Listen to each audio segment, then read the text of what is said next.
Salut la famille, c'est encore moi, Mango Tuto, toujours dans notre concept, un jour une fonction. Alors aujourd'hui, nous venons pour une autre fonction, une nouvelle fonction, une fonction qui s'appelle année bissextile.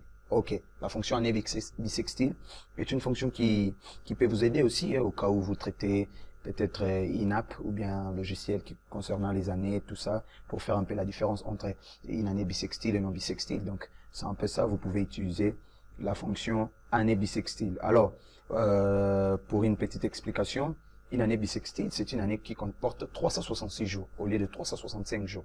Ok? Alors, ce qui fait que ça ait ce 366 jours, c'est le fait qu'il y a les jours supplémentaires au mois de février. Ok? Au lieu que le mois de février ait 28 jours ou 27 jours, comme ça s'est fait dans une année non bissextile, avec une année bissextile, c'est plutôt 29 jours. C'est ce qui fait 366 jours au lieu de 365 jours. Alors, on va illustrer cette fonction en utilisant un programme qui nous dit tout simplement si l'année est une année bissextile ou non. Ok? Ça va nous afficher une information, ça va nous afficher un message pour montrer si c'est une année bissextile ou non. Alors pour ça, je vous avais préparé une fenêtre où j'ai utilisé une zone de saisie ainsi qu'un bouton. Je dis tout simplement calculer, ok, et un libellé qui dit quel type d'année. Ok, on va savoir maintenant. Passons directement. Alors pour utiliser la fonction année bissextile, on va venir dans le bouton calculer. On va dire, c'est très simple, là. On va poser une condition, ok. On va poser une condition. On va dire si directement j'utilise la fonction année bissextile. Ok, elle est là. Année bissextile, donc elle prend en paramètre la date. Ok. Alors comme je vais interagir avec l'utilisateur, je dis mon paramètre, ça sera la zone de saisie. C'est année. Ok. Et je vais dire alors info qui nous affiche un message. On va dire cette année est bissextile. Ok. Bon, au cas contraire, on dit sinon. On va prendre seulement le même code là. Cette année est non bissextile. Ok.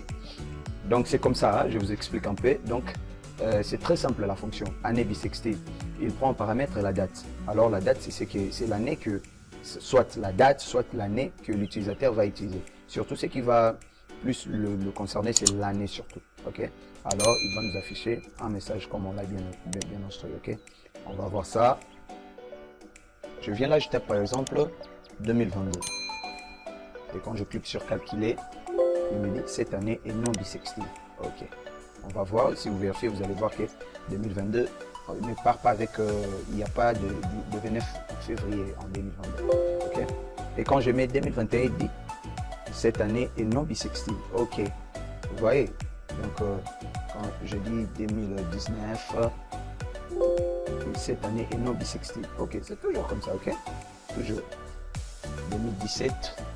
On essaye, cette année non bissextile. Ok, au cas où il tombe sur une année bissextile, ok, c'est de la manière dont je l'ai programmé ici. Au cas où il tombe sur une année bissextile, il va m'afficher cette année est bissextile. Et au cas où ce n'est pas une année bissextile, il va dire cette année est non bissextile. D'accord, merci beaucoup. Surtout, n'oubliez pas de vous abonner à la chaîne pour ne rien rater de cette série de vidéos qui continue toujours. Un jour, une fonction. Vous allez apprendre beaucoup de fonctions qui vont vous permettre à bien programmer avec vos projets ainsi que vos applications. Merci beaucoup. Ciao.